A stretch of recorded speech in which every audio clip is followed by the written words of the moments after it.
The force moved in currents through the galaxy, vast and eternal, connecting all living things in an invisible web of energy that the Jedi had studied for millennia. It whispered warnings, offered glimpses of possible futures, and maintained the delicate balance between light and darkness. But on this particular day, as the Clone Wars ground through its second year of brutal conflict, the Force trembled with something it had never encountered before, a complete and utter void where life should exist, accompanied by the thunderous arrival of something utterly alien to the galaxy far, far away. The first cylinder punched through real space above Raxus Secundus like a meteor wrapped in impossible geometry. It wasn't a ship, at least not by any definition the Separatist sensor operators recognized. No engine signatures, no hyperdrive emissions, no transponder codes. Just a massive metallic cylinder, 30 meters long and 10 wide, tumbling through the upper atmosphere with the inevitability of a falling star. The defense grid cataloged it as debris, possibly a Republic weapon malfunction, and flagged it for ground investigation. By the time the sun set over the industrial wastelands of the Separatist capital world, 17 more cylinders had crashed across 4 different systems, all within Confederacy-controlled space. Count Dooku received the reports in his private chambers on Sereno, his aristocratic features betraying nothing as General Grievous's holographic form detailed the impacts. Crude weapons, if they are weapons at all, the cyborg general rasped, his mechanical lungs wheezing. No detonations, no damage beyond the impact craters. The Republic grows desperate if this is their new strategy. But Dooku said nothing, his eyes distant. Through the Force, he felt something wrong, not the familiar tang of Republic tactics or Jedi interference, but something that made even his connection to the dark side recoil. "Send investigation teams," he ordered, "but proceed with caution, General. This feels wrong." On Raxus Secundus, a patrol of B-1 battle droids approached the nearest cylinder as artificial lights cut through the gathering dusk. The massive object had buried itself 20 meters deep in the rust-colored soil of an abandoned factory district, its surface still radiating heat from atmospheric entry. Strange geometric patterns covered the metallic shell, neither writing nor decoration, but something that hurt the optical sensors of the droids when they tried to focus on them. Should it be doing that?" one B-1 unit asked, vocabulator crackling with uncertainty as the cylinder began to rotate. A seam appeared along its length, perfectly straight, impossibly precise. Steam hissed from the widening gap, carrying a scent that would have made organic noses recoil, something chemical and acrid and fundamentally wrong. The top of the cylinder unscrewed with mechanical precision, falling away to reveal a dark interior that the droid's lights couldn't fully penetrate. For a long moment, nothing happened. The battle droids exchanged confused glances, servos whirring as they raised their blasters toward the opening. Then something moved in that darkness, something that unfolded with alien grace. The tentacle emerged first, 8 meters of gray-brown flesh covered in a glistening membrane, tapering to a point lined with sensory nodules. It tasted the air of this new world, this new galaxy, and found it rich with the electromagnetic signatures of primitive machinery and abundant organic matter. A second tentacle followed, then a third and fourth, each one gripping the cylinder's edge and pulling. What emerged made the battle droid's programming hiccup in confusion. The body was bulky and rounded, roughly the size of a land speeder, with huge dark eyes, each the size of a grown human's torso, reflecting the droid's lights with an intelligence that was utterly inhuman. A V-shaped mouth beneath those eyes worked soundlessly, revealing rows of what might have been teeth or some more sinister organic mechanism. The tentacles, 16 of them in total, writhed and coiled as the Martian pilot hauled itself from the cylinder's interior. Roger, Roger?" one droid ventured, blaster wavering. "Identify yourself?" The Martian's response was to gesture with a tentacle toward the cylinder's depths. What rose from that opening made the biological pilot look almost quaint by comparison. The tripod unfolded like a mechanical flower of death. 3 legs, each 30 meters long, extended from a central chassis that gleamed with an alloy the galaxy had never seen. The legs were jointed in ways that seemed to defy conventional engineering, allowing movement in directions that made tracking their motion difficult. Atop those legs sat a hood-like body, smooth and featureless except for the ports from which tentacles, mechanical this time, though mimicking organic movement, extended with sinuous grace. The battle droids opened fire on pure instinct.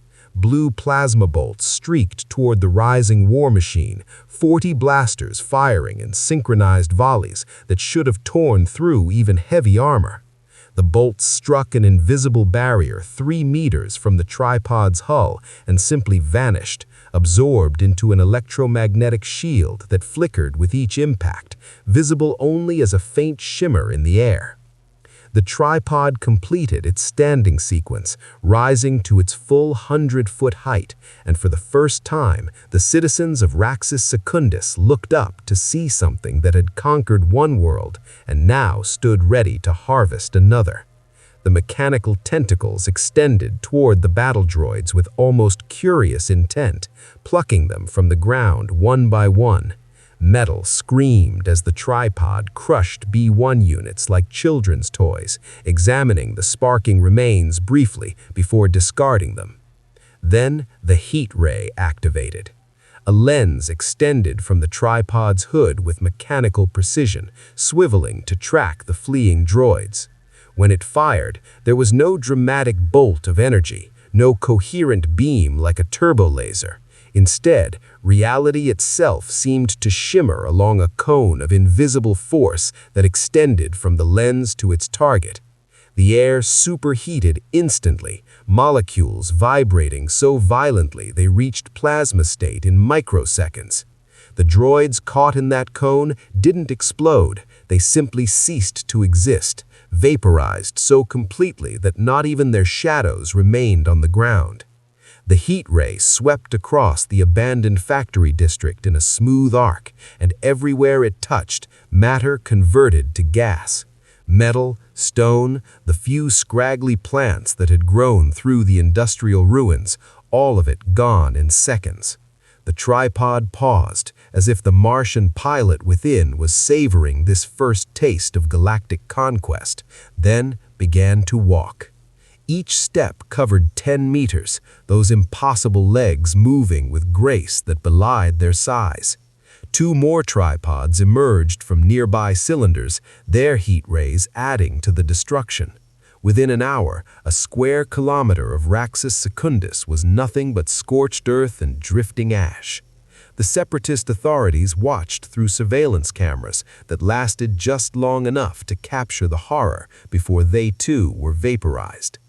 In the Jedi Temple on Coruscant, Master Yoda's meditation was interrupted by a disturbance in the Force unlike anything he had experienced in his 900 years. Not the familiar wrongness of the dark side, not the chaotic turbulence of war and death, but something worse, an absence, a void where the Force should touch life, but instead found nothing at all. His eyes opened slowly, ancient and troubled. "Master Yoda," Mace Windu entered the meditation chamber, his own expression grave. "We've received fragmentary reports from Separatist space, some kind of attack, but the transmission's cut off mid-sentence. Intelligence suggests it's not Republic action." "Know this, I do," Yoda said quietly, rising with his gimmer stick.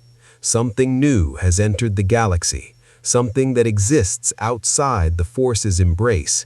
Troubling this is, most troubling indeed." On Raxus Secundus, the night sky lit up with the glow of heat rays as more cylinders opened and more tripods rose. The Martian invasion had begun, and the galaxy, locked in its civil war, divided between Republic and Separatist, Jedi and Sith, had no idea what had just arrived at its doorstep. These invaders acknowledged no governments, respected no treaties, and saw every living being not as an enemy to be defeated, but as organic resources to be harvested. The Clone Wars had just become a three-way conflict, and the newest participant had no interest in victory, only consumption. If you want to see more characters enter different universes, hit that subscribe button and drop the name of a character and the universe you'd want them to see them in down in the comments below. May the Force be with you.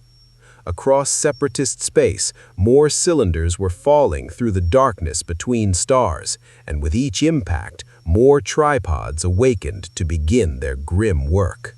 The Venator-class Star Destroyer Resolute dropped out of hyperspace 3 hours after the first distress signals started bleeding through HoloNet channels from Separatist territory.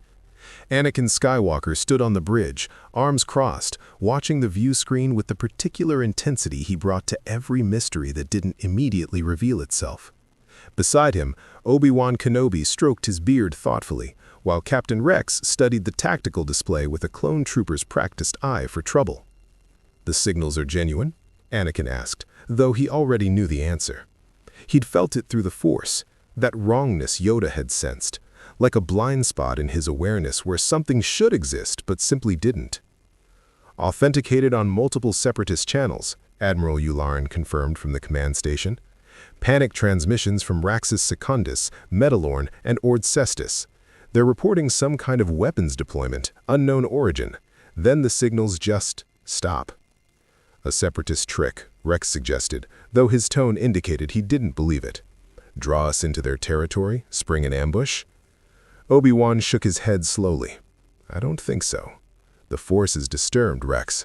Whatever's happening down there, it's real enough to send ripples we can feel across star systems." He glanced at Anakin. "You feel it too?" "Like a hole," Anakin said quietly. "Like staring into empty space where a planet should be. Whatever's down there isn't using the Force, isn't connected to it at all. I've never felt anything like that before. Even droids register as absence. This is different. This is like the Force is actively avoiding something." The Resolute moved into high orbit over Raxus Secundus, and what they saw made even hardened clone troopers pause. The Separatist capital world sprawled below them, a patchwork of industrial complexes and manufacturing centers that supplied the droid armies. But across the main continent, dozens of scorched circles marked the landscape like burns on flesh, each one expanding outward in real time as something moved through the cities, leaving only destruction in its wake. "By the Force," Obi-Wan breathed. "What are those things?" "Unknown design," Yularen reported, bringing up technical scans. "No matches in any Republic or Separatist database.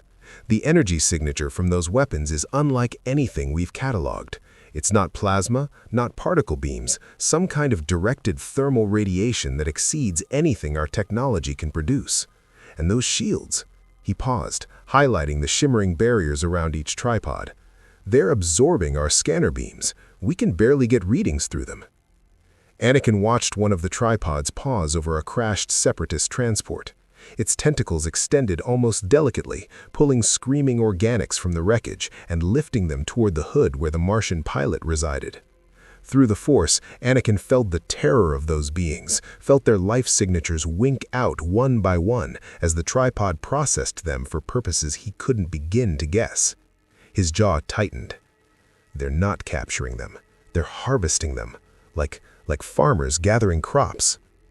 "General," Rex interrupted, his HUD display lighting up with contact warnings. "We have Separatist frigate decloaking, bearing 270. They're hailing us." The holographic projector flickered to life, revealing the gaunt features of a Separatist naval commander Anakin vaguely recognized from previous engagements. The alien's expression combined fury and barely controlled panic in equal measure. "Republic forces," the commander said without preamble. "If this is your new superweapon, I assure you the Confederacy will respond with overwhelming—" "We didn't deploy those things," Obi-Wan sharply cut him off.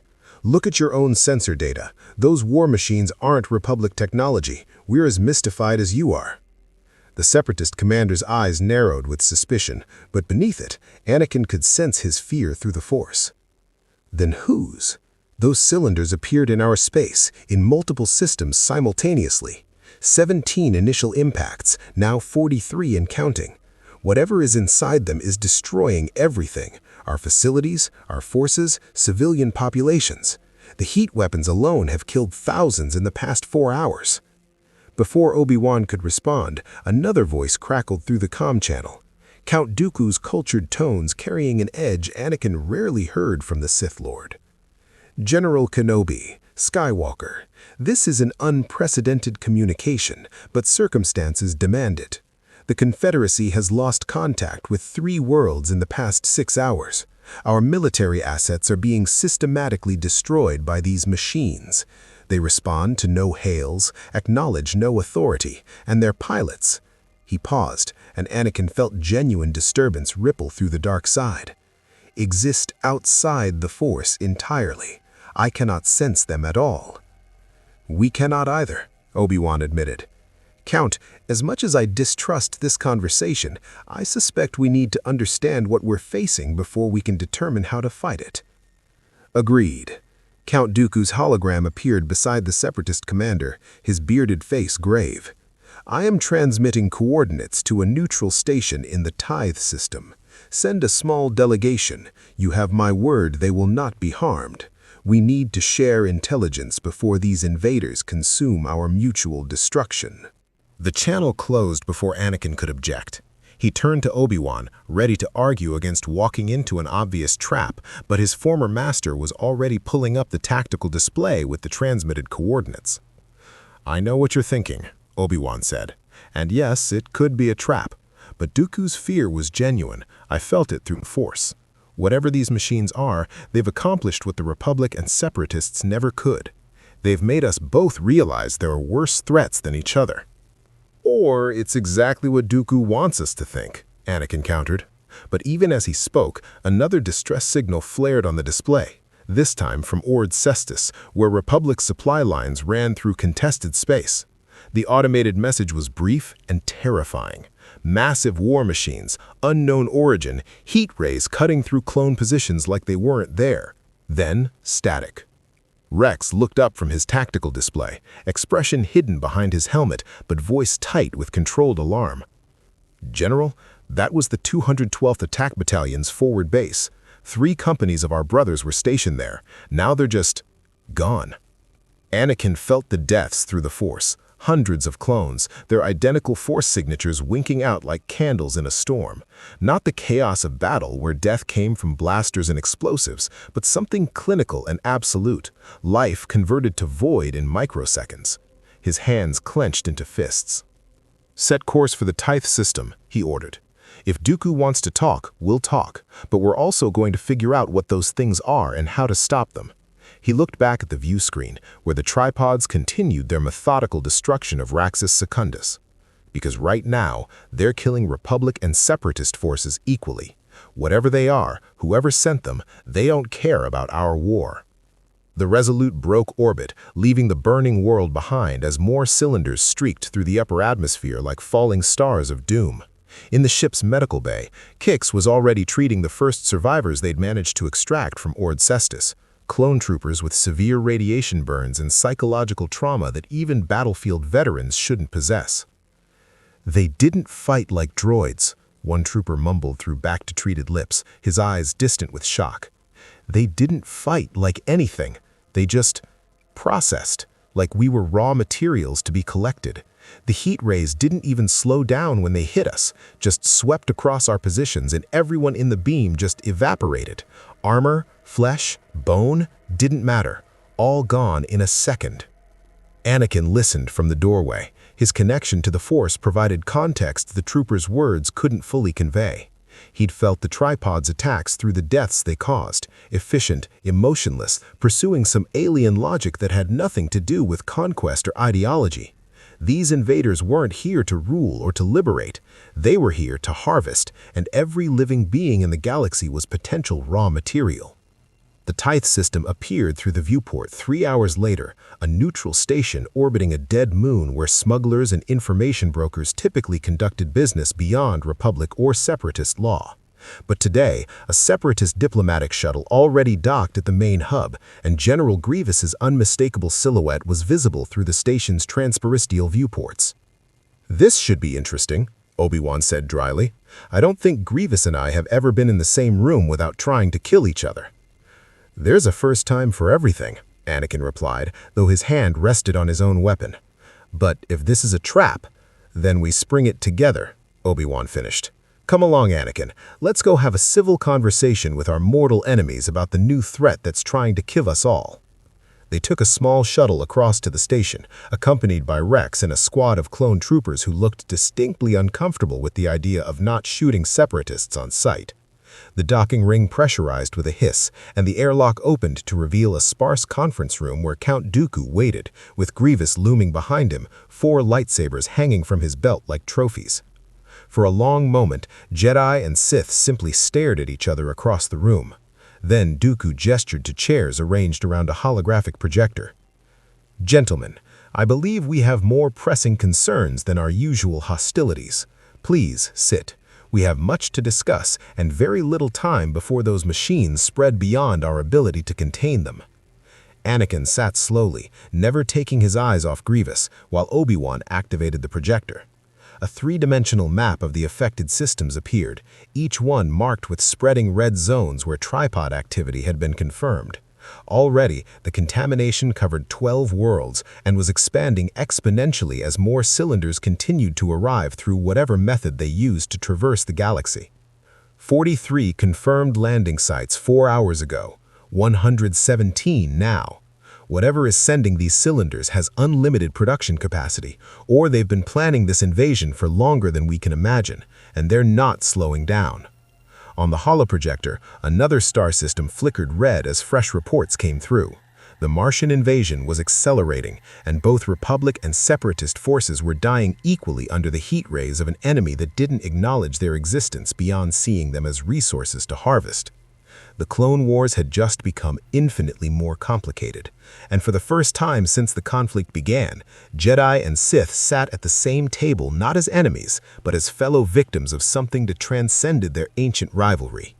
Outside the station's viewports, the stars burned with their usual cold indifference, unaware that a war from another universe had just colonized their galaxy. The holographic display painted the conference room in shades of red and amber as Dooku manipulated the controls with practiced elegance, each gesture revealing another layer of catastrophe.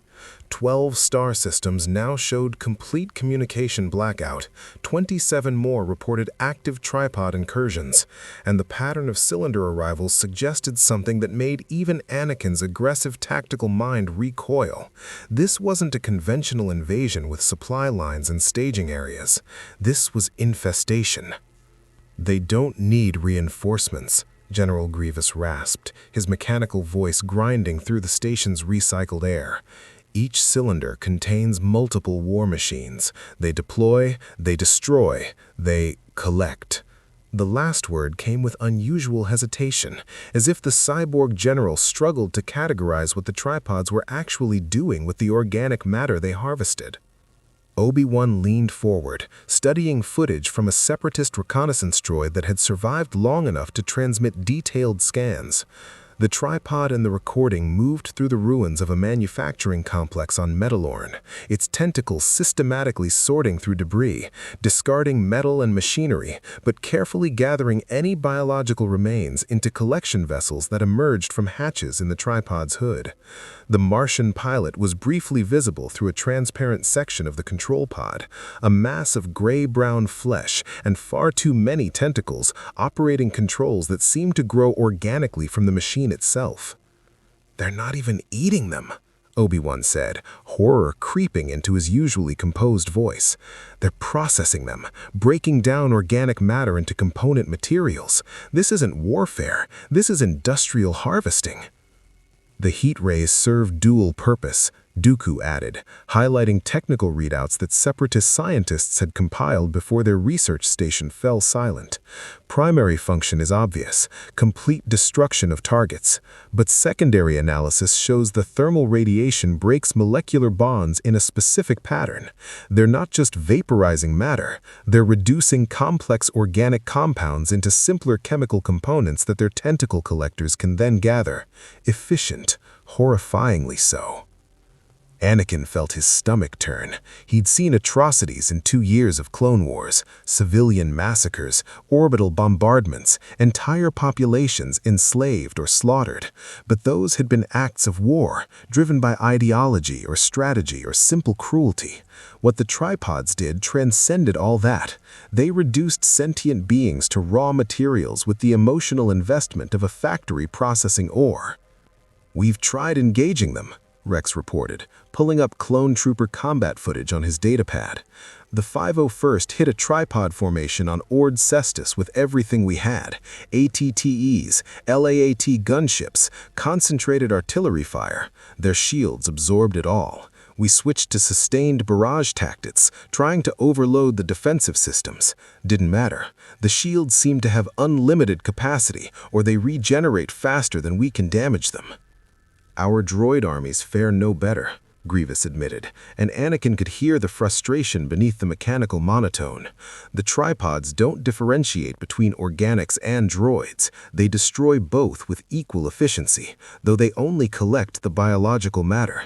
We deployed 6,000 B-2 super battle droids in a coordinated assault on Raxus Secundus. None survived. The heat rays put through droid armor like it doesn't exist." "What about airstrikes?" Anakin asked, his mind already running through tactical scenarios. "They're tall, exposed. A squadron of ARC-170s with proton torpedoes could—" "Attempted," Dooku interrupted, pulling up footage that made Anakin's words die in his throat. A formation of Separatist vulture droids dove toward 3 tripods from high altitude, firing missiles and laser cannons in a textbook bombing run. The tripod's response was methodical and devastating. The heat rays swept upward with impossible tracking precision, and the starfighters simply ceased to exist mid-flight, converted to expanding clouds of plasma that briefly stained the sky orange before dissipating. "They have 360-degree targeting capability," Dooku continued. "The heat rays can engage aerial targets as easily as ground forces, and their effective range appears to be at least 4 kilometers, possibly more. Any approach within that envelope is suicide." Obi-Wan stood, pacing around the holographic display with his hand on his chin. "Then we need to understand their limitations. Nothing is invincible. Every weapon system has a weakness. Every shield has a threshold. What have we learned about their operational patterns?" A new hologram flickered to life, surveillance footage from multiple worlds edited together to show tripod behavior across different environments. The patterns emerged quickly for those trained to see them. The tripods always emerged from cylinders within the first 6 hours of landing. They immediately began area denial operations, establishing perimeters around their landing zones with sweeping heat ray attacks. Once secured, they methodically expanded outward, prioritizing population centers and industrial complexes over military targets, though they destroyed anything that threatened them with equal efficiency. "They're systematic," Rex observed, "not strategic. They don't adapt their tactics to opposition. They just execute the same harvesting pattern regardless of what we throw at them. That's actually a weakness, predictability." "Perhaps," said Dooku, "but predictable destruction is still destruction when we lack the means to stop it. The Confederacy has evacuated 6 worlds entirely. The populations fled before the tripods could process them, but those worlds are now dead zones of scorched earth and drifting ash." Anakin felt his frustration building. "So we're just supposed to accept this? Keep evacuating system after system until they've consumed half the galaxy? There has to be something we can do." "The Force offers no guidance," Dooku said quietly, and Anakin realized it was the first time he'd ever heard genuine uncertainty in the Count's voice. These beings exist outside its flow, I cannot predict their movements, cannot sense their intentions. It's as if they're not truly here, despite the very real destruction they cause. Even Darth Sidious admits he cannot penetrate their nature through the dark side. That revelation hung in the air like a death sentence. If even the Sith Lord orchestrating the entire Clone Wars couldn't use the Force against these invaders, what hope did any of them have? Wait, Obi-Wan said suddenly, freezing the holographic playback on a frame showing a tripod mid-stride. Look at the leg joints. There, do you see it? During movement, the shields don't cover the articulation points completely. There's a microsecond gap when the leg extends, probably necessary to allow the mechanical components to function without interference from their own defensive systems. Grievous leaned in, optical sensors whirring as he analyzed the image. Confirmed. Shield geometry suggests they cannot maintain complete coverage during dynamic movement without disrupting their own locomotion. The gaps are small, less than 0.3 seconds per stride cycle, but they exist. Could we exploit that? Anakin asked, feeling the first stirring of tactical possibility. Time our fire to hit those gaps? The precision required would be extraordinary. You'd need to predict the exact moment of shield collapse, account for weapons travel time, and strike with enough force to penetrate whatever armor lies beneath. Against one tripod, perhaps possible, but they operate in groups, and the moment you engage one, the others focus their heat rays on your position. Rex pulled up clone trooper casualty reports, his voice flat and professional despite the horrifying numbers scrolling across the screen. We lost 800 brothers in the first day of contact, 1,200 in the second day. At this rate, the Grand Army of the Republic won't have enough forces to maintain operations across both the Clone Wars and this new front. We're fighting a two-front war, and we're losing both. The Separatist commander who'd initially hailed the Resolute appeared via hologram, his alien features haggard with exhaustion. Count Dooku, additional cylinders detected entering the Ryloth system, 37 impacts confirmed.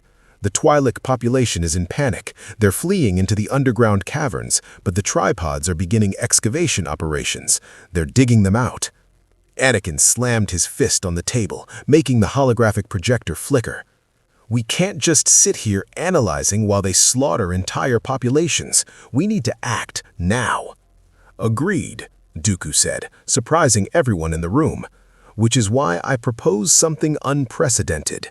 A joint operation, Republic and Separatist forces, coordinated strike against a single tripod concentration. Share intelligence, combine our military assets, test our theories about their vulnerabilities before they spread beyond our capacity to contain them. Obi-Wan and Anakin exchanged glances. The very idea violated every principle of the Clone Wars, every strategic doctrine the Republic military operated under. Fighting alongside Separatist forces, coordinating with General Grievous, taking orders from Count Dooku, it was madness. But the alternative was watching the tripods systematically harvest the galaxy's population, system by system, while Republic and Separatist forces exhausted themselves fighting each other. The Council will never approve this, Obi-Wan said, though his tone suggested he was trying to convince himself more than anyone else. Chancellor Palpatine certainly won't. This war has cost too much, created too many grudges. You're asking us to trust you, trust the Separatists in the middle of a conflict where trust has been obliterated. I'm asking you to be pragmatic, Dooku countered. Master Yoda trained both of us, Obi-Wan. He taught us that the Force flows through all living things, that all life has value. These machines are erasing that life without distinction or mercy. They don't care about our politics, our ideologies, our ancient rivalry between Jedi and Sith. To them, we're all just organic matter to be processed. Through the Force, Anakin felt the truth of those words. He reached out, trying once more to sense the tripods, and found only that disturbing void, holes in the Force where their Martian pilots existed. It was wrong on a fundamental level, like reality had been cut and something from outside had been stitched into the wound. Ryloth, he said suddenly, you said 37 cylinders just landed there. That's the largest concentration yet. If we're going to test a joint operation, that's where we do it. Full assault, clone troopers, battle droids, whatever we can throw at them. We hit them hard, we hit them fast, and we figure out how to kill these things before they spread to the core worlds." General Grievous's mechanical laughter scraped across the conference room. "How delightfully ironic. I want to save lives. If that means temporarily ignoring our war to stop something worse, then that's what we do. After we've dealt with the tripods, we can go back to killing each other. But right now, every hour we waste debating is another 1,000 beings processed into raw materials." Dooku studied Anakin with an expression that might have been respect, though it was hard to read past the layers of Sith manipulation that colored everything the Count did. "Very well. Ryloth becomes our testing ground. I'll coordinate Separatist naval assets, frigates, landing craft, whatever droid forces can be spared from other fronts. General Kenobi, you'll need to convince your council and the Republic Military Command to authorize this unprecedented cooperation." "Leave that to me," Obi-Wan said, though he didn't sound confident.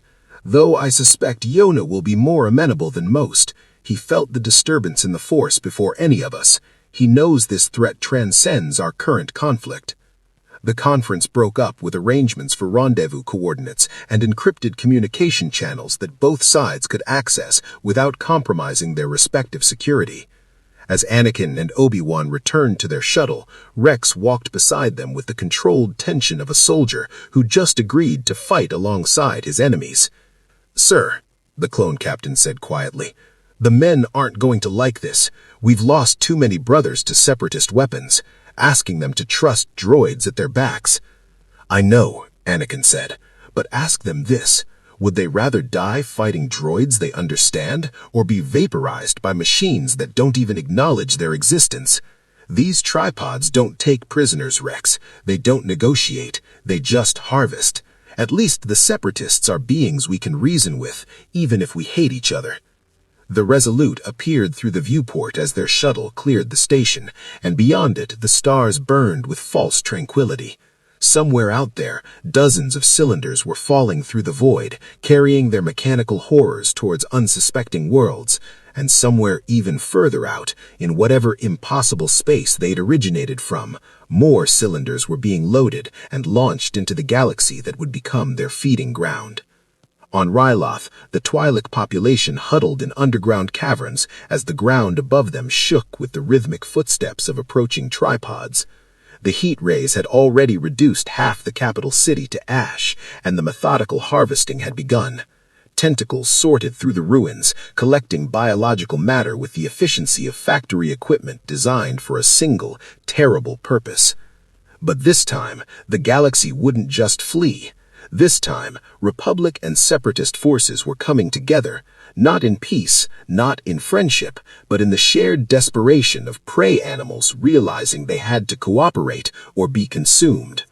The Clone Wars was about to experience its first ceasefire, however temporary, and the Martian invaders were about to discover that the galaxy far, far away could fight back when pushed past the breaking point. Above Ryloth's orbit, both Republic and Separatist fleets began to gather, and for the first time since the war began, they didn't immediately open fire on each other. Instead, they waited, organized, and prepared to deliver a coordinated assault that would determine whether this galaxy had any hope of survival against an invasion from beyond its borders. The Force trembled with the weight of what was coming, and across the galaxy, both Jedi and Sith alike felt the shift, reality bending under the pressure of three-way warfare that shouldn't exist, but now defined everything. The combined fleet emerged from hyperspace above Ryloth in a formation that would have been unthinkable 72 hours earlier. 3 Venator-class Star Destroyers flanked by 4 Separatist frigates, their weapons trained outward toward the planet rather than at each other. On the bridge of the Resolute, Anakin watched the tactical display with the uncomfortable awareness that one wrong move, one trigger-happy gunner on either side, could shatter this fragile alliance and doom them all. Separatist forces are holding position at the agreed coordinates, Admiral Ularen reported, his voice carrying the same disbelief that permeated the entire Republic fleet.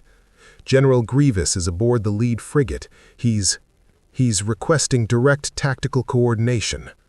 Obi-Wan activated the holographic communicator, and Grievous's skeletal form materialized with perfect clarity.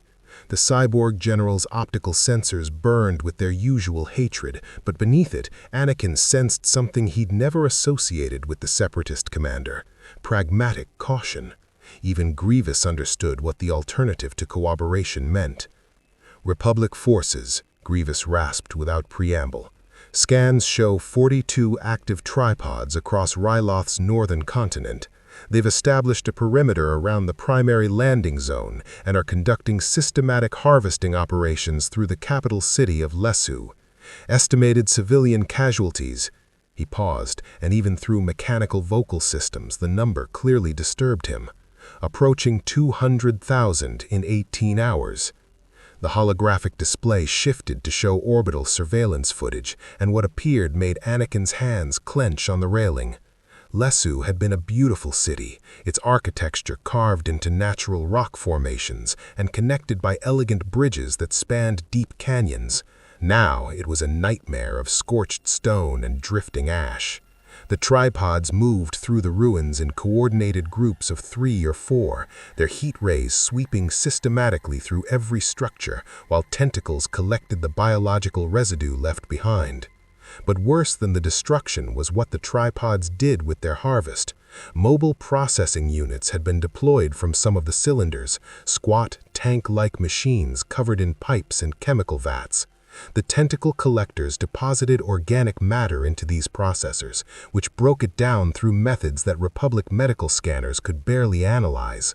What emerged from the output ports was condensed biological slurry being loaded into storage cylinders for transport back to wherever these invaders called home. "The shipping it off-world," Rex said, highlighting one of the storage cylinders on the tactical display. "Those containers, they're being loaded back into the landing craft, the same cylinders that brought the tripods here. Once they're full, they launch back into space and disappear.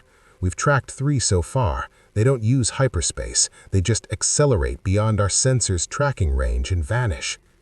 "Dimensional travel," Dooku's voice cut in as his hologram joined the conference.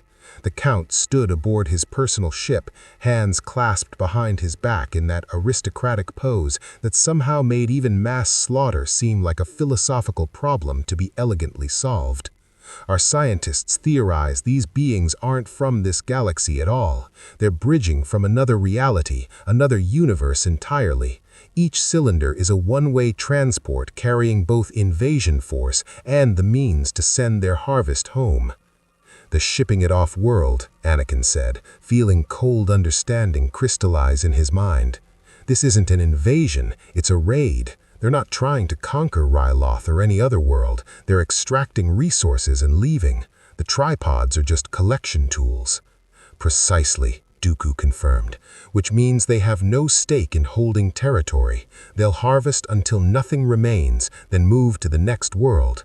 Negotiation is impossible because they're not here to stay. They're here to strip mine us for biological raw materials." Obi-Wan studied the tactical display, his expression settling into the calm focus he always assumed before major engagements. "Then we need to prove we're too costly to harvest, make them understand that this galaxy will fight back hard enough to make the effort not worth the return. Gentlemen, what are our combined military assets?" The planning took 3 hours, 3 hours during which another 6,000 Twi'leks were processed by the tripods below. But what emerged from that unprecedented cooperation between Republic and Separatist tacticians was the most comprehensive military operation since the Clone Wars began, and this time both sides were working toward the same objective. The assault would come in 3 waves. First, orbital bombardment to test the tripods' shields and force them into defensive positions. Second, simultaneous ground insertion of clone troopers and battle droids at multiple points around the tripod perimeter, creating chaos and dividing their attention. Third, concentrated armor and airstrikes targeting the shield gaps Rex had identified, exploiting those microsecond windows when the tripod's defenses flickered during movement. It was aggressive, brutal, and relied on both sides executing their roles perfectly, despite centuries of mutual distrust. But it was the only plan that had even a slim chance of destroying enough tripods to matter. "All forces, this is General Skywalker," Anakin broadcast across both Republic and Separatist channels, feeling surreal speaking to droid armies as allies. "Today we're not fighting for the Republic or the Confederacy, we're fighting for survival. Those machines down there don't care about our politics or our war. They see all of us as raw materials, nothing more. Show them why that's a mistake. Show them what this galaxy can do when we fight together. All wings, all units, begin assault." The Venator-class destroyers opened fire first, their turbo-laser batteries painting the sky with coherent light as hundreds of energy bolts streaked toward the tripod concentrations below. The Separatist frigates added their own firepower, creating a storm of destructive energy that lit up Ryloth's atmosphere like a second sun. For a moment, Anakin allowed himself to hope. Surely nothing could withstand that much firepower.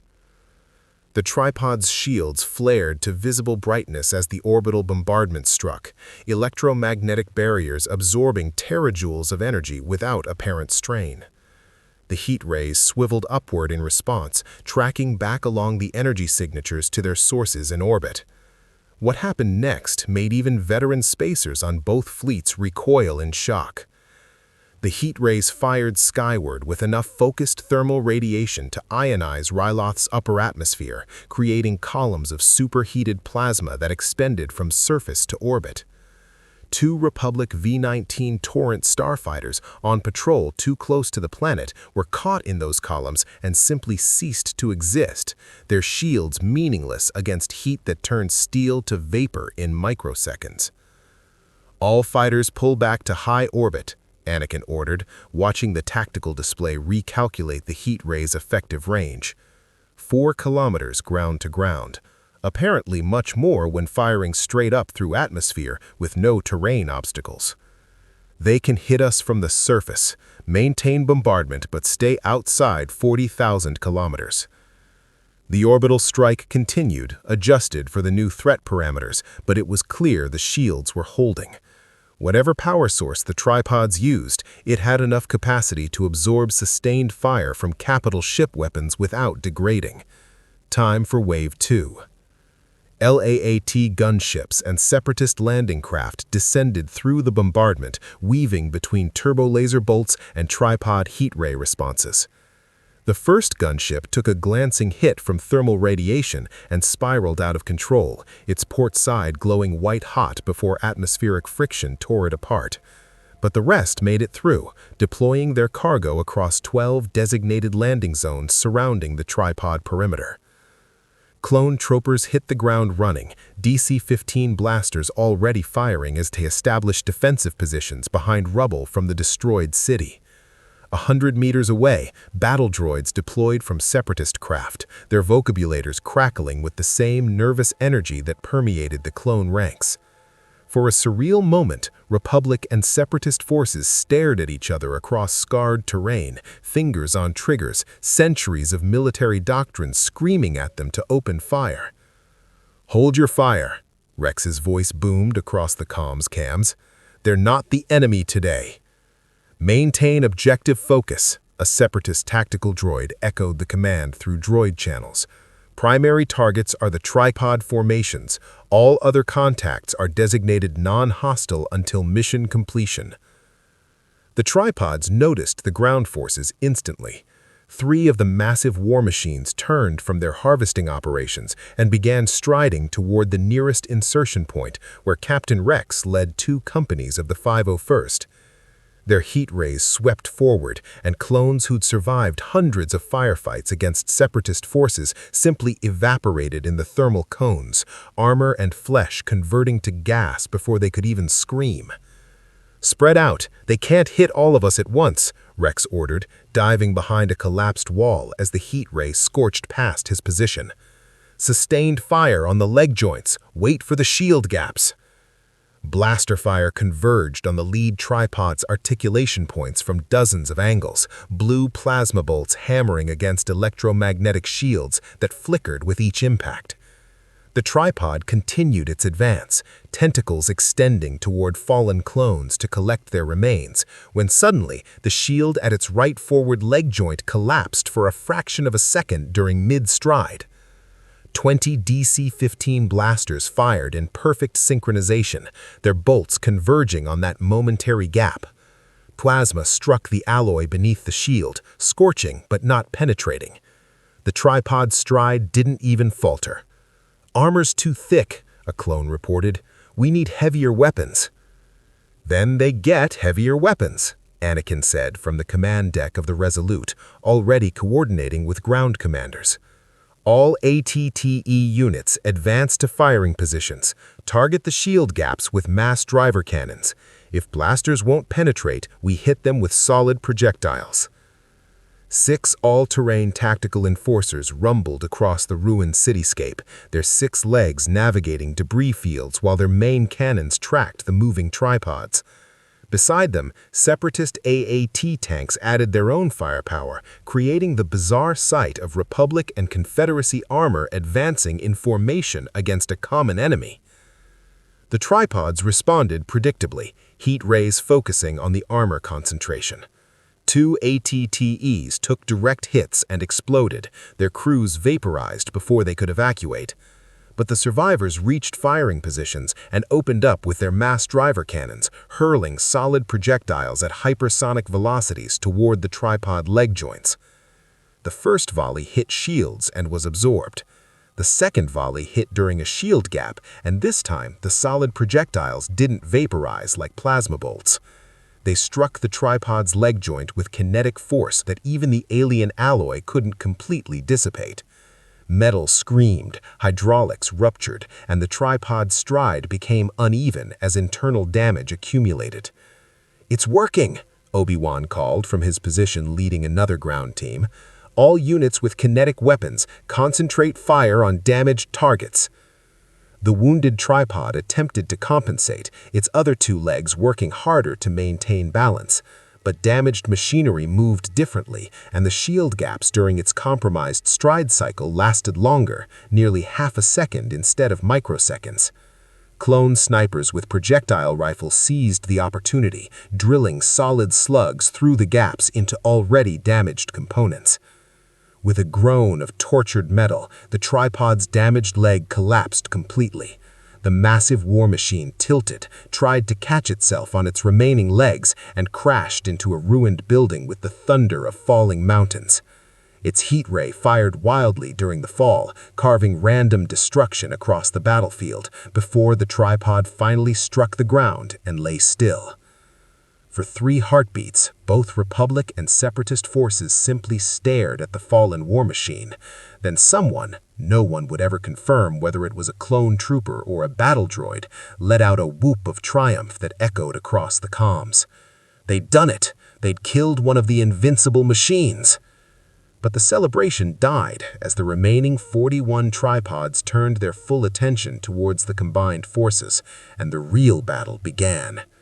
Heat rays swept across clone and droid positions without distinction, caring only that these small beings had dared to destroy one of their kind. The Martian pilots within their control pods assessed the threat level and adjusted tactics, coordinating in ways that suggested genuine intelligence rather than programmed responses. The tripods began moving in tighter formations, their shields overlapping to cover each other's gaps. When one tripod needed to stride, another would position itself to fire on anyone attempting to exploit the momentary vulnerability. They'd adapted, learned, and evolved their tactics in response to the threat, and they did it in less than 10 minutes of combat. Anakin watched from orbit, mind racing through tactical permutations. They'd proven the tripods could be killed, but at a devastating cost. Already, casualty reports showed 300 clones and twice that many battle droids destroyed. At this rate, they'd lose the entire ground force before destroying even 10 more tripods. "We need something bigger," he said, looking at Obi-Wan's hologram. His former master was coordinating fire teams on the surface, lightsaber deflecting the occasional heat ray blast that came too close, though even Jedi reflexes struggled against weapons that moved at the speed of light. The orbital bombardment isn't working. The ground assault is too costly. We need to hit them with something that can penetrate their shields in one strike. Grievous's hologram crackled to life. "We have one option," he said, and Anakin heard genuine reluctance in that mechanical voice. "The Separatist fleet carries seismic charges, weapons designed for asteroid mining operations, exceptionally powerful but indiscriminate. If we drop them on the tripod concentrations, we'll destroy what's left of Lesu," finished Obi-Wan. "Thousands of Twi'leks are still hiding in those ruins, trapped by the tripods. We can't just carpet bomb them." "Then what do you suggest?" Dooku's hologram demanded. "We've proven the tripods can be destroyed, but the cost in lives is unsustainable. Either we accept collateral damage and use overwhelming force, or we withdraw and let them harvest the entire population anyway. There are no clean choices here, Kenobi." Anakin felt the weight of command crushing down on him, the same weight that had broken lesser commanders throughout the Clone Wars. Every choice led to death. Every tactical decision meant condemning some beings to save others. The mathematics of warfare reduced lives to numbers, and the numbers said that sacrificing Lesu's remaining population to destroy 41 tripods was strategically sound. But the Force whispered of another path, narrow and dangerous, but possible.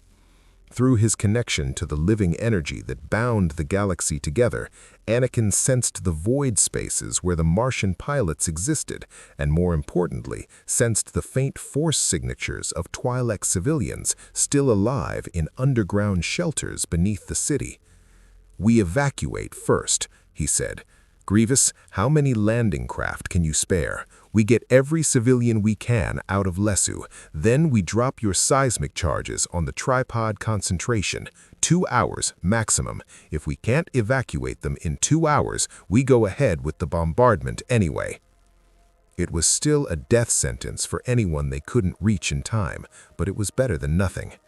On the surface, clone troopers and battle droids began the strange task of coordinating civilian evacuations while under fire from machines that wanted to process them all into biological slurry. LAAT gunships and Separatist transports descended into the ruins, loading Twi'lek families, while the remains of the ground forces held a contracting perimeter against tripods that were learning with each passing minute how to fight more effectively. One of the tripods reached a civilian shelter entrance before the evacuation was complete. Its tentacles began tearing through the reinforced door, heat ray carving into stone that had stood for centuries. The Twi'leks inside screamed, trapped with no way out, and death reaching for them with methodical patience. Then Anakin was there, his Jedi starfighter screaming down from orbit in a suicide dive that should have burned up in atmosphere. He pulled out at the last possible second, lightsaber igniting as he leapt from the cockpit and fell toward the tripod like a meteor wrapped in blue plasma. The Force guided his strike, showing him the microsecond when the shield would flicker, and his blade found that gap with the precision only a Jedi could achieve. The lightsaber pierced the tripod's hood, cutting through alien alloy and into the control pod where the Martian pilot resided. The creature inside convulsed, tentacles thrashing as its gray-brown flesh was bisected by plasma that burned at temperatures rivaling a star's core. The tripod staggered, its systems going haywire without pilot control, and crashed into a canyon wall with fatal finality. Anakin landed in a crouch, lightsaber still blazing, and gestured toward the civilians. "Get to the transports! Move!" He didn't wait to see if they obeyed, already leaping toward the next tripod that was turning its heat ray in his direction. Across the battlefield, Obi-Wan fought with similar desperation, his blue blade weaving patterns of defense that kept him alive but couldn't turn the tide alone.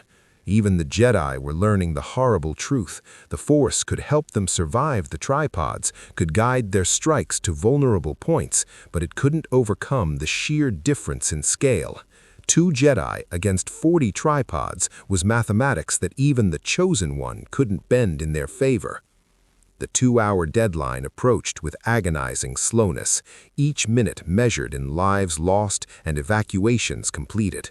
When the final transport lifted off carrying the last group of civilians who could be reached in time, 6,000 Twi'leks remained trapped in shelters too deep or too remote to access in time. They would die when the seismic charges fell, but at least 40,000 had been saved. 40,000 who would have been processed into biological slurry if the combined forces had done nothing.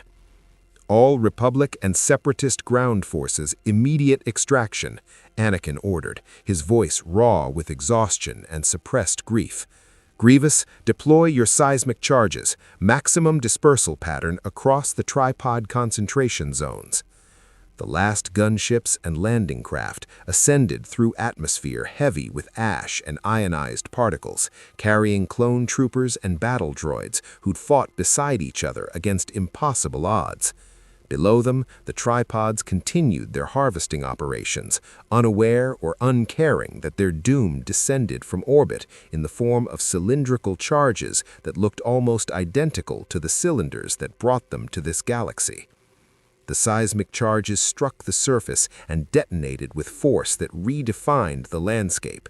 Sonic shock waves propagated through stone and metal, creating compression waves that crushed everything within their radius. The tripod's shields, designed to absorb energy weapons and kinetic projectiles, proved useless against weapons that attacked through pressure and vibration. Their alloy frames crumpled like paper, their Martian pilots reduced to paste inside control pods that became coffins. When the dust settled and the seismic echoes faded, 37 tripods lay destroyed across a killing field that had once been Lesu. The remaining 4 tripods retreated to their landing zone, loaded themselves back into transport cylinders with whatever biological harvest they'd already collected, and launched skyward. Republic and Separatist forces tracked them as they accelerated beyond sensor range and vanished into whatever dimensional pathway they'd used to reach this galaxy. The combined fleet hung in orbit, battered and exhausted, watching the planet below where nearly 200,000 beings had died in less than 2 days. But the remaining Twi'lek population survived, evacuated to neighboring worlds where they'd rebuild. The tripods had been driven off, proven vulnerable, shown that harvesting this galaxy came at a cost. It should have felt like victory. Instead, it felt like surviving the opening move of a much longer game. Because even as the fleets began to disperse, sensor networks across the galaxy reported new cylinder impacts on 7 different worlds. The Martian invasion wasn't stopping, it was expanding, and what happened at Ryloth was just one battle in a war that neither Republic or Separatist fully understood yet. On the bridge of the Resolute, Anakin stood alone at the viewport, watching Ryloth's scarred surface recede as we broke orbit. Through the Force, he felt the lingering echoes of all those deaths, clone and droid and civilian and Martian, reduced to ghosts in the cosmic tapestry. And beneath it all, that persistent void where the tripods and their pilots existed, holes in reality that suggested this invasion came from somewhere the Force itself couldn't reach. The Clone Wars had been complicated enough with just Republic versus Separatist.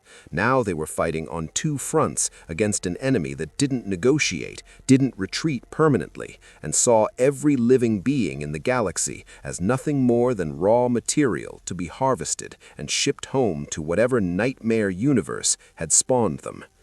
And somewhere in the dark between stars, more cylinders were being loaded and launched toward worlds that didn't know they'd already been marked for harvesting. 3 weeks after Ryloth, the war had transformed into something the galaxy had never seen.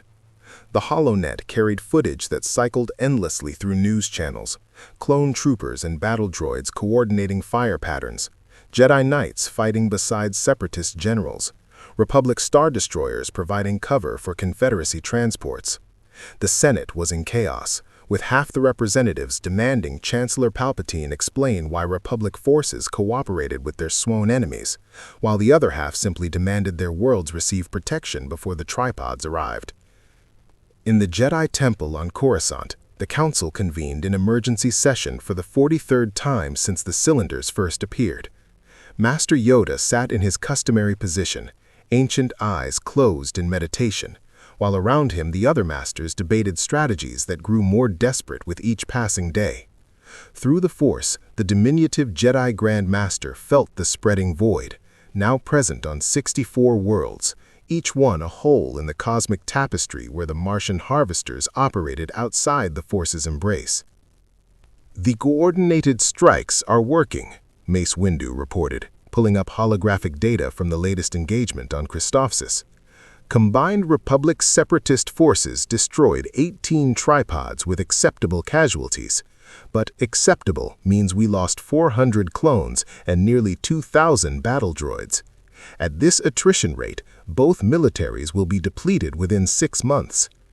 Then perhaps, a holographic Count Dooku interjected from his remote location, his aristocratic features composed despite the horror he described, we should discuss what happens when our forces are depleted and the tripods continue to arrive.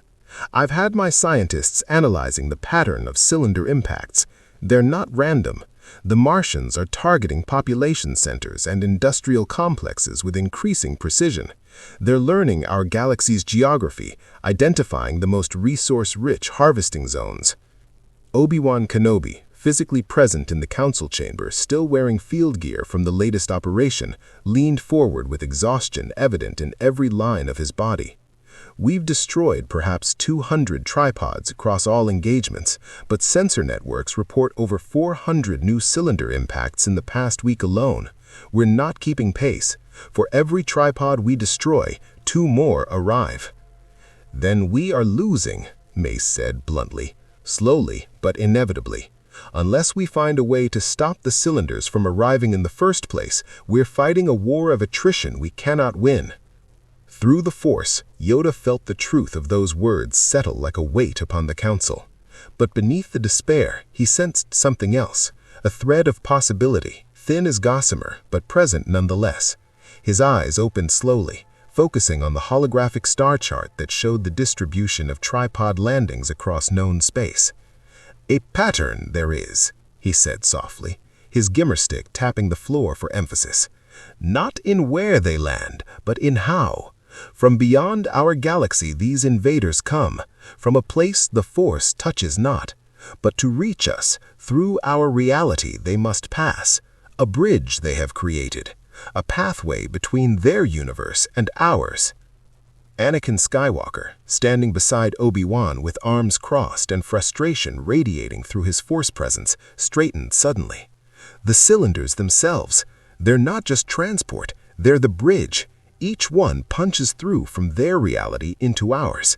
If we could track them back to their point of origin, we could potentially close the pathway, a Separatist scientist concluded, his hologram appearing beside Dooku's.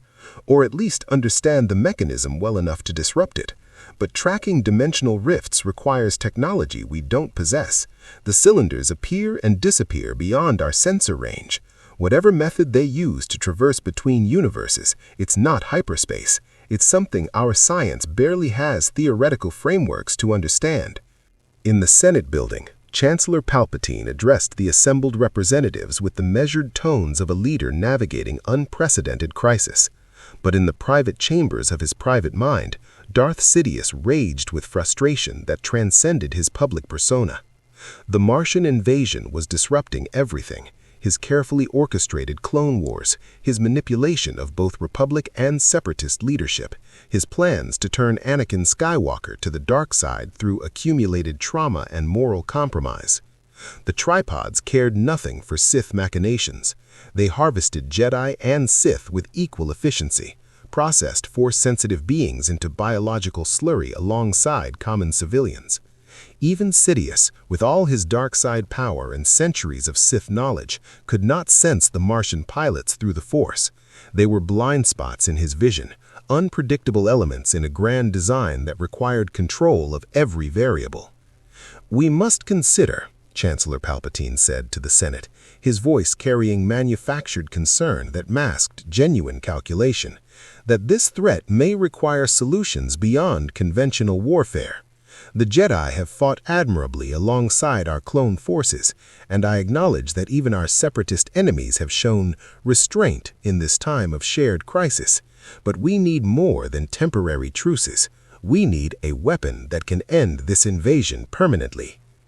The implication hung in the chamber's recycled air, something terrible, something that crossed ethical lines the Republic had historically refused to approach. Bail Organa of Alderaan rose to object, but his words were drowned by representatives from worlds already touched by the tripods, beings who'd watched their populations processed into raw materials and wanted vengeance regardless of cost. On the Resolute, Anakin reviewed combat footage from the latest engagements with Rex at his side, both of them searching for patterns, weaknesses, anything that could shift the balance.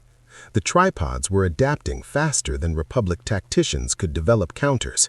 They now operated in larger formations, their overlapping shields creating nearly impenetrable defensive zones. They'd learned to prioritize Jedi targets, recognizing that Jedi users posed the greatest threat to their harvesting operations. "Here," Rex said, highlighting a sequence where 3 tripods coordinated an attack on Obi-Wan's position. "They're communicating somehow. Not through comms we can detect, but they're definitely sharing tactical information in real time. When one tripod identified General Kenobi as a priority target, the others immediately adjusted their positioning to create a kill zone." Anakin watched his former master barely escape the converging heat rays, lightsaber deflecting thermal radiation that should have been impossible to block. Obi-Wan had survived through a combination of force precognition and desperate acrobatics, but it was close, far too close. How long before even Jedi reflexes weren't enough? "They're evolving," Anakin said quietly. "Not just adapting tactics, but actually learning from each engagement. The Martians piloting those machines are intelligent, maybe as intelligent as we are. They're studying us, figuring out our weaknesses while we're still struggling to understand their technology." A priority transmission interrupted the analysis, Admiral Yularen's face appearing with news that made Anakin's blood run cold. "General Skywalker, long-range sensors have detected massive cylinder activity in the Fondor system. Not dozens, hundreds. Possibly over 1,000 impact events occurring simultaneously. The entire planet is under siege." Fondor, one of the Republic's primary shipyard worlds, home to millions of workers and the production facilities that supplied a significant portion of the Grand Army's naval assets. If the tripods harvested Fondor completely, the Republic would lose not just a population center, but a critical industrial base that couldn't be replaced. "How long until they've processed the population?" Anakin demanded, already moving toward the bridge. "At current harvesting rates," Yularen checked his calculations, face grim, 72 hours, maybe less if they've deployed as many tripods as our sensors suggest. Anakin felt the weight of impossible mathematics crushing down on him again. The combined Republic Separatist fleet couldn't possibly reach Fondor and deploy enough forces to counter 1,000 tripods in 3 days. They'd need weeks to organize an operation of that scale, and even then, the casualties would be catastrophic. Fondor was going to fall, going to be harvested down to bedrock, and there was nothing. Through the Force, a whisper. Not words, not even concepts, but a sensation that pulled Anakin's awareness towards something he'd been too focused on tactics to fully process. The void spaces where the Martians existed weren't complete absences from the Force. They were more like wounds, tears in reality where something foreign had been stitched into the fabric of the galaxy. And wounds could be closed. "Get me Masters Yoda and Windu, and patch through to Count Dooku. I have an idea, and it's going to sound insane, but it might be the only way to save Fondor." 6 hours later, an unprecedented gathering assembled aboard a neutral station in orbit above Fondor. Admiral Yularen, Count Dooku, and a cadre of Separatist strategic advisors on one side, General Grievous and a naval command staff on the other. Between them, holographic projections showed Fondor's surface being systematically consumed by the largest tripod concentration yet encountered. "Your plan borders on madness," Dooku said, though his tone carried more consideration than dismissal. "Use the Force itself as a weapon against beings who exist outside its influence? The theoretical frameworks alone are irrelevant," Yoda interrupted, his ancient voice carrying absolute certainty. "Theory we have no time for. Action we must take. Young Skywalker's insight, correct it may be. Wounds in the Force these invaders have created, and wounds the Force itself seeks to heal." Mace Windu's skepticism was palpable through his Force presence. "You're proposing we attempt to what, exactly? Reject the Martians from our reality through concentrated Force meditation? Push them back to their own universe?" "Not push," Anakin corrected, his mind racing through possibilities that bordered on heresy for traditional Jedi teaching. "Seal. The cylinders punch holes between their reality and ours. Every tripod that arrives widens those holes, but the Force flows through all living things in our galaxy. It's the fundamental energy that connects our reality.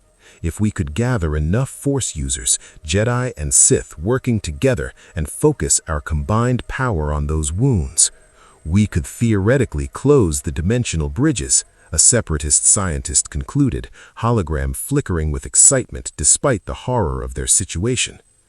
Dooku stood slowly, his hands clasped behind his back in contemplation. Through the Force, Anakin felt Dooku wrestling with something that went beyond tactical considerations, a philosophical crisis that struck at the heart of Sith ideology. The dark side taught power through passion, dominance through strength, but what Anakin proposed required cooperation, synchronization, Jedi and Sith working in perfect harmony despite centuries of enmity. "If we attempt this and fail," Dooku said quietly, "every Force user involved will be vulnerable during the meditation. The tripods won't hesitate to harvest us while we're defenseless. We'd be gambling the galaxy's entire population of Force sensitives on an untested theory." "If we don't attempt it," Obi-Wan countered, "Fondor falls in 3 days, then the next world, and the next, until the Martians have processed every population center in the galaxy. At least this gives us a chance." Yoda's gimmer stick tapped the deck plating with finality. "Decided it is. To Fondor's surface we will go. Every Jedi the Council can spare, every Force user willing to attempt the impossible. Count Dooku, your Sith allies, welcome they are. Together we must stand. Divided we will fall." The descent to Fondor's surface was a nightmare of heat ray fire and falling transports. The tripods had established complete domination over the primary continent, their shields overlapping to create zones where nothing organic could survive. But there was one location the Martians hadn't reached yet, an ancient Force temple in Fondor's southern mountains, built millennia ago by Jedi who'd sensed the planet's connection to the cosmic energy. 37 Jedi made the journey. 12 Sith acolytes and dark side adepts Dooku had gathered from Separatist space. And at the center of this impossible gathering, Anakin Skywalker and Count Dooku, former master and fallen apprentice, chosen one and Sith Lord, preparing to attempt something that violated every principle of their philosophies. The temple's meditation chamber was vast and circular, with windows that looked out over valleys being systematically harvested by tripod formations advancing toward their position. The Force users arranged themselves in concentric circles, Jedi in the outer ring, Sith in the inner, and Anakin at the absolute center where the temple's connection to the Force was strongest. "This is a mistake," Mace Windu said, though he took his position nonetheless. "Jedi and Sith cannot work in harmony. Our philosophies are fundamentally opposed. The dark side corrupts, the light side restricts. Trying to merge them, is exactly what the Chosen One was prophesied to do. Bring balance to the Force, young Skywalker must. Perhaps balance means not victory of light over dark, but harmony between them when faced with threats from beyond both. Through the temple windows, a tripod appeared on the ridge above them, its heat ray swiveling toward the structure. Republic clone troopers and Separatist battle droids, working together one final time, opened fire to draw its attention. The tripod's shields absorbed their attacks easily, but it paused to process these new targets, buying precious seconds. "Now," Anakin said, closing his eyes and reaching out through the Force. "Everyone, focus. Feel the wounds. Feel where the Martians have torn reality. Feel the Force itself wanting to heal those tears." The meditation began with discord. Jedi seeking peace through emotional detachment, while Sith channeled power through passionate intensity. The two approaches clashed, creating Force turbulence that threatened to tear the gathering apart before it truly began. But then, Anakin's presence surged through the connection, his unique position as the Chosen One allowing him to serve as a bridge between light and dark. Through Anakin, the Jedi felt the passionate strength of the dark side without being consumed by it. Through Anakin, the Sith felt the serene clarity of the light without losing their power. And together, unified through the one being prophesied to bring balance, they reached out toward the dimensional wounds scarring their galaxy. The cylinders appeared in their Force awareness as holes in reality, places where the universe's fabric had been punctured to allow passage from another dimension. Each hole pulsed with wrongness, radiating the void-like nature of the Martian pilots. But beneath that wrongness, Anakin felt something else, the Force itself, flowing around those wounds like water around stones, seeking ways to close them but lacking the focused will to do so. "Give it that will," Yoda whispered, his 900 years of wisdom guiding the meditation. "Show the Force what we wish. Let it flow through us, light and dark in harmony, to seal that which should not be open." The gathered Force users poured their combined power into the effort, and reality itself began to respond. The dimensional wounds started closing, not through Force users pushing against them, but through the universe's fundamental energy using their will as a template for what should be. It was like watching flesh knit over injuries, scar tissue forming to seal breaches that should never have existed. On Fondor's surface, a cylinder descended toward impact, carrying fresh tripods and more harvesting capacity. But this time, instead of punching through into real space, it struck something invisible and impenetrable, reality itself, reinforced by the combined will of every Force user in the temple. The cylinder bounced, ricocheted through dimensional space, and vanished back to wherever it had originated. Then another cylinder was rejected, and another, across Fondor's orbit, across multiple star systems where new invasions had been scheduled. Cylinders found themselves unable to complete their transit, trapped in the space between universes, or bounced back to their points of origin. And then, with a final surge of combined will that felt like it might tear the galaxy apart, the last wound sealed. Every dimensional bridge the Martians had created collapsed simultaneously, their invasion pathway severed completely. On Fondor's surface, the existing tripods suddenly found themselves cut off from their home universe, unable to send their harvests back or receive reinforcements. The tripods paused in their operations as if the Martian pilots suddenly realized they were stranded in an alien galaxy, their supply lines cut, their mission compromised. The heat ray firing at the temple shut down. Across Fondor and every other invaded world, the harvesting stopped as the tripods began a tactical withdrawal toward their landing zones. Anakin opened his eyes to find himself collapsed on the temple floor, his body feeling like it had aged decades in the span of hours. Around him, Force users stirred slowly, their connection to the cosmic energy damaged but recovering.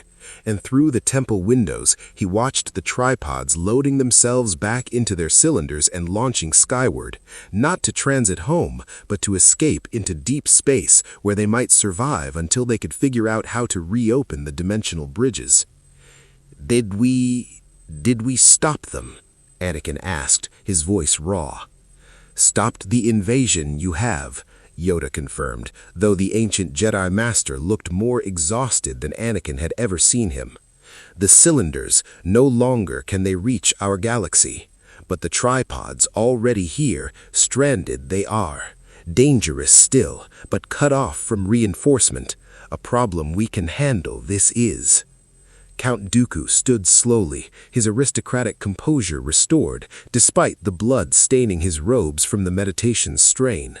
Then perhaps we've bought the galaxy time to deal with its existing threats before worrying about invasions from beyond reality.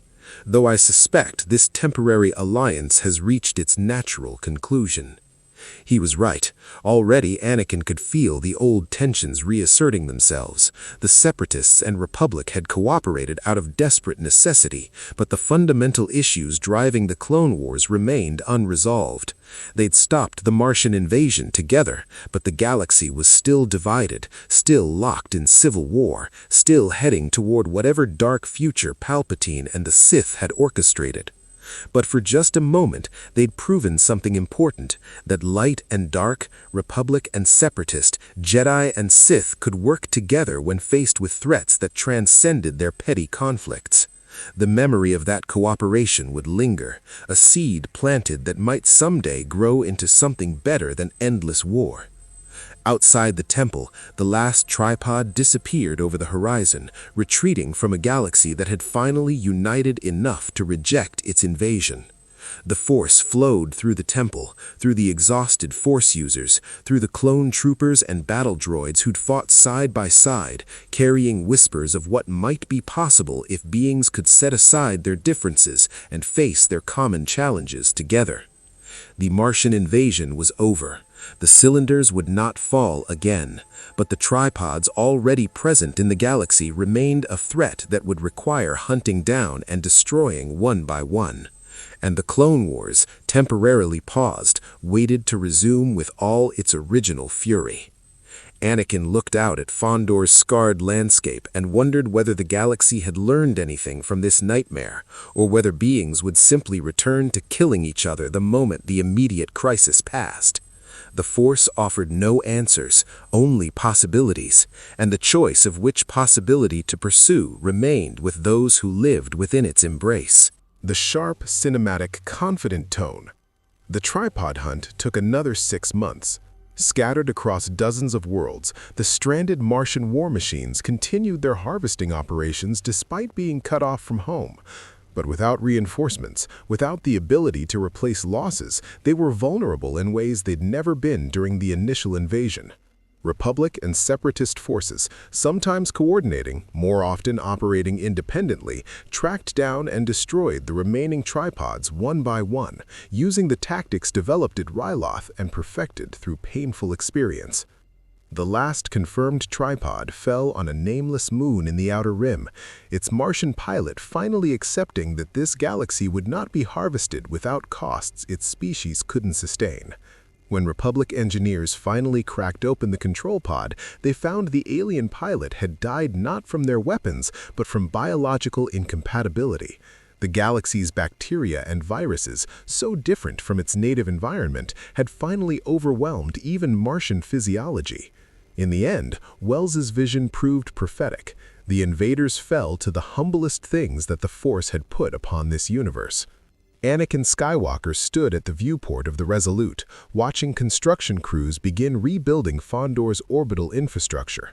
The temple where Jedi and Sith had united remained standing, now designated a historical site commemorating the moment when the Force's adherents transcended their philosophical divide. He wondered if beings would remember what that cooperation proved possible, or if the memory would fade like so many other lessons the galaxy failed to learn. Behind him, Obi-Wan entered quietly. "The Council is recalling us to Coruscant.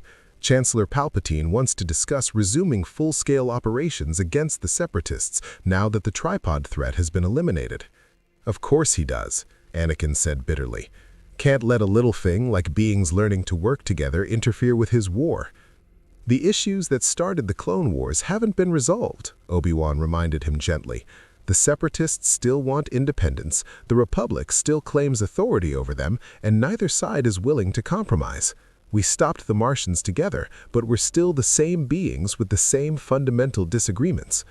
Through the Force, Anakin sensed the truth of those words, and beneath them, the subtle manipulations that had been in play all along.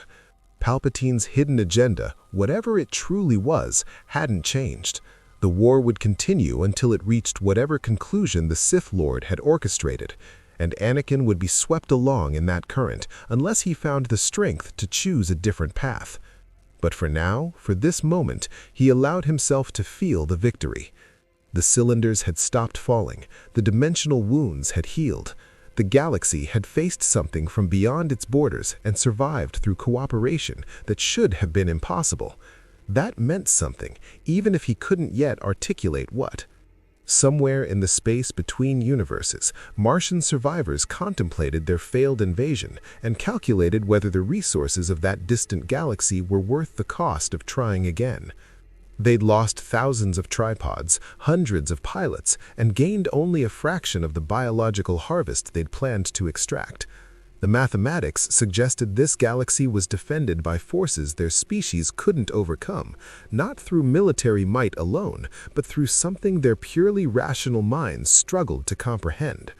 The beings of that galaxy could touch an energy that connected all living things, could work together despite ideological differences, could reject invasion through unity of purpose. These weren't qualities the Martians had anticipated, and they made that particular reality too dangerous to harvest further. The cylinders would seek other universes, other realities, other galaxies where cooperation was rarer and divisions ran deeper. They would find easier prey elsewhere, and the galaxy far, far away would be left to resolve its own conflicts without interference from beyond. In the Jedi Temple, Yoda meditated on what had been accomplished and what it might mean for the prophecy of the Chosen One. Balance had been achieved, however briefly, through Anakin Skywalker serving as a bridge between light and dark. But whether that balance would hold, whether the lessons of cooperation would endure, remained to be seen.